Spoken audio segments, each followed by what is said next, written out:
Seja bem-vindo, você guerreira de todo o Brasil, de todo mundo, aqui é o canal Raiz Tricolor, sou Gabriel Amaral, sou jornalista e sou tricolor, e sexta-feira, dia de jogo do Brasil, pouco importa pra gente?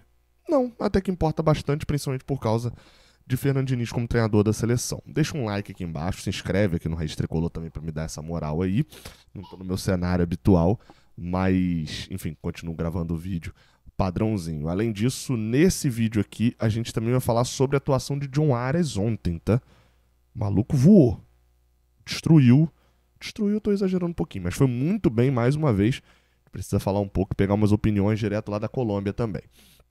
Vamos lá, cara. Falando sobre o jogo de hoje, obviamente o que chama atenção no jogo, eu tô vendo muita gente falando meio assim, caraca, eu não acompanho tanto a seleção brasileira. Mas tô acompanhando por causa do Diniz. Teve um até que comentou esses dias lá no canal 20, falando que tô assistindo até treino do Fluminense.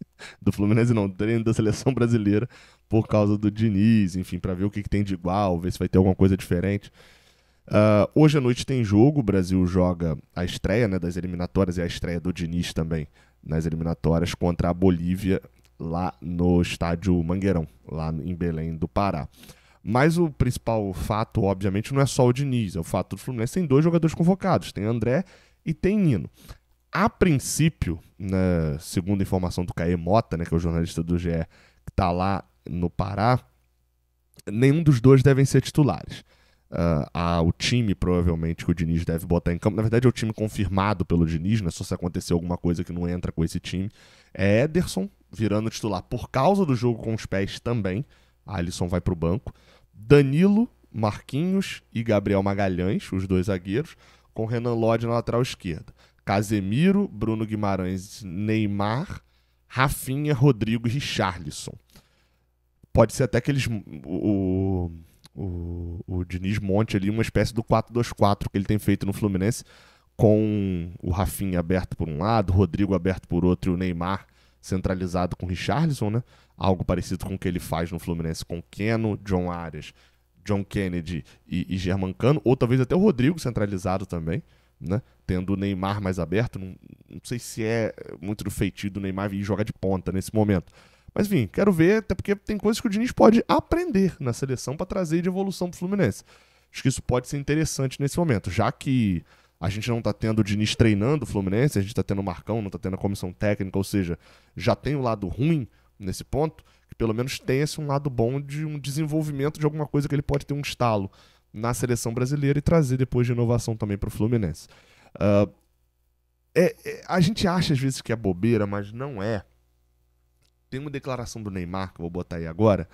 Ele deu coletiva nessa quinta-feira, né, a véspera do jogo, e ele respondeu um pouco sobre o Diniz. Parece que só é o Neymar, não sei o que, eu concordo, eu também não sou Neymarzete, não. Mas é um cara que trabalhou com vários treinadores do mundo, nos melhores clubes do mundo, falando isso daí sobre o Diniz. Tem sido muito gratificante, né? Sempre admirei muito o trabalho do Diniz, né? Por tudo que ele fez nos clubes, por tudo que todos os jogadores já falaram dele, né? Que são meus amigos. E hoje estar trabalhando com ele é um orgulho muito grande. Hoje é o nosso comandante, a gente vai fazer isso tudo dar certo, se Deus quiser. E a minha relação com ele é igual que eu tive com os outros treinadores, de muita afinidade, de muita verdade, de conversas. Diniz é um cara que faz um trabalho completamente diferente de tudo que eu já presenciei.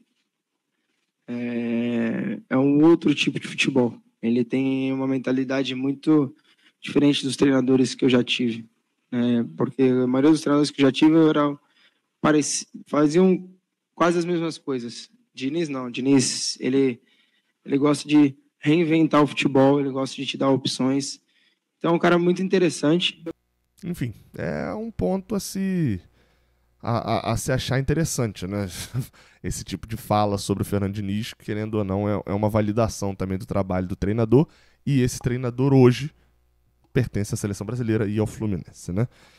Só mudando de seleção brasileira para a seleção colombiana, a Colômbia estreou nas eliminatórias aqui da Conmebol, né? Para a Copa do Mundo de 2026, ganhando por 1-0 da Venezuela em Barranquilha.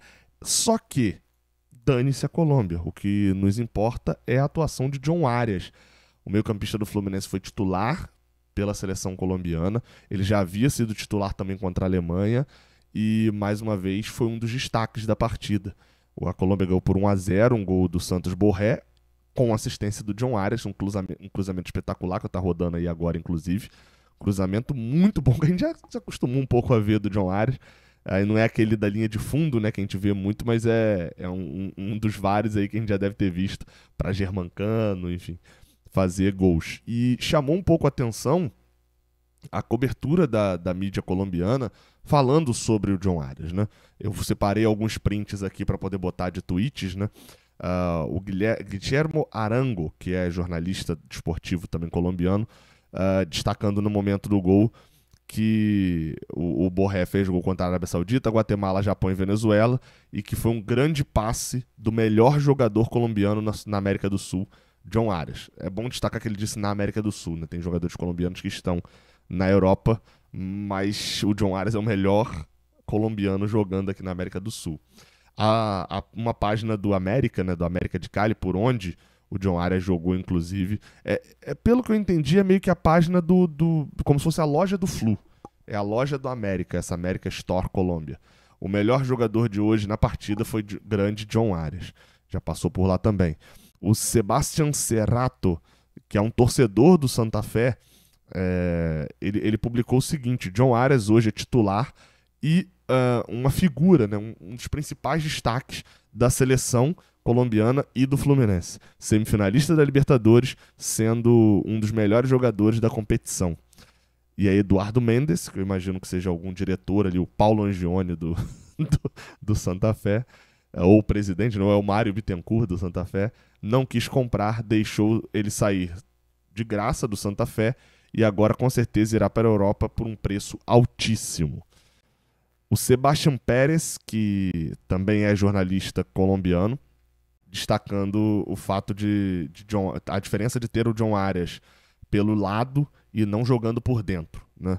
Ele diz ali, se atrapalhando com o Luiz Dias. Golaço da Colômbia, bem também a inclusão do Jorge Carrascal, também tem esse destaque aí colocado pelo Sebastián Pérez. Eu vi uma outra pessoa falando como que o John Arias tinha que jogar pelas pontas, né?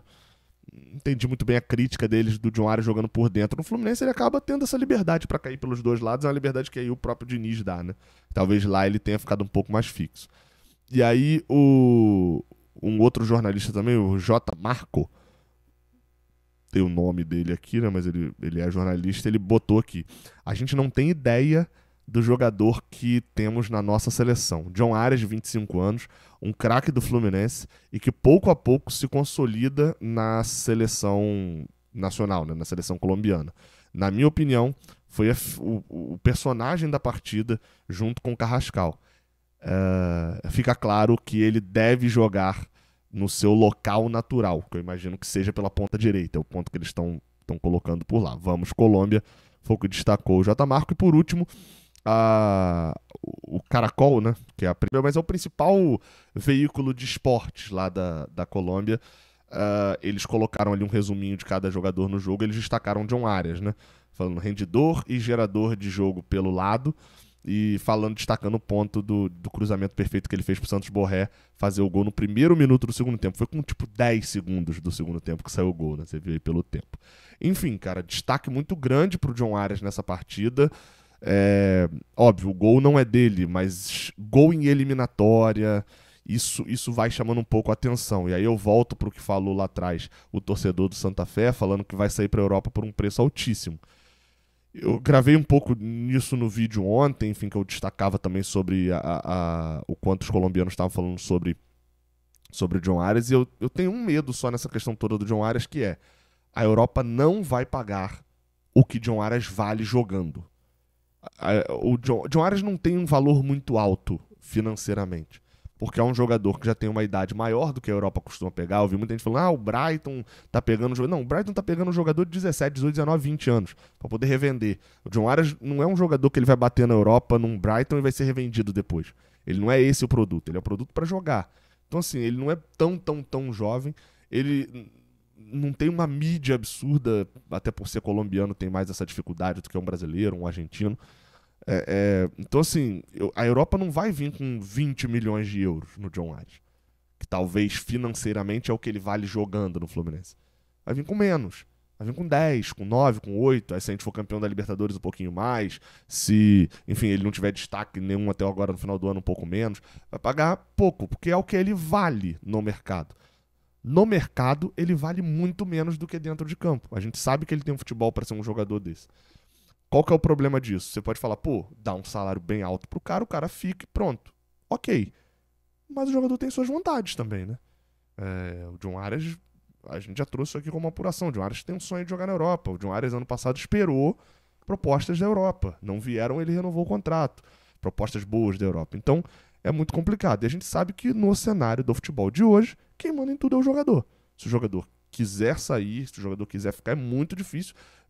O Fluminense não tem um estofo financeiro para poder simplesmente virar pro John Arias e falar assim, você tem contrato, você quer sair, vai ficar de birrinha? Eu não vou te vender por qualquer valor. Vai ficar de birrinha? Então vou te encostar aqui pro... Não, o Fluminense não tem, financeiramente, não tem grana para poder fazer isso. Então é complicado. Eu diria que pro ano que vem é muito provável que nesse nível de futebol chegue propostas, por exemplo, de Portugal. É um mercado que talvez o colombiano, John Arias, vindo do Brasil, tenha uma entrada um pouco mais fácil. É bem provável que cheguem propostas mesmo pro John Arias, e aí o resultado nosso é torcer.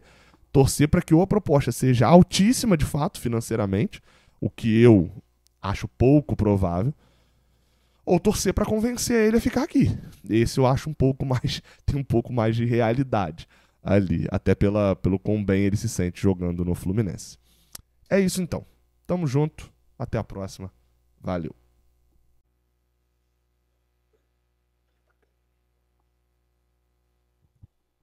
Fala, galera. Eu sou o Semente Tricolor. Tudo bem?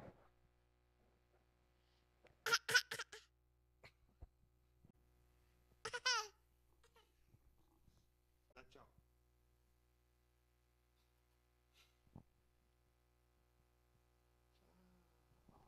E manda um beijo.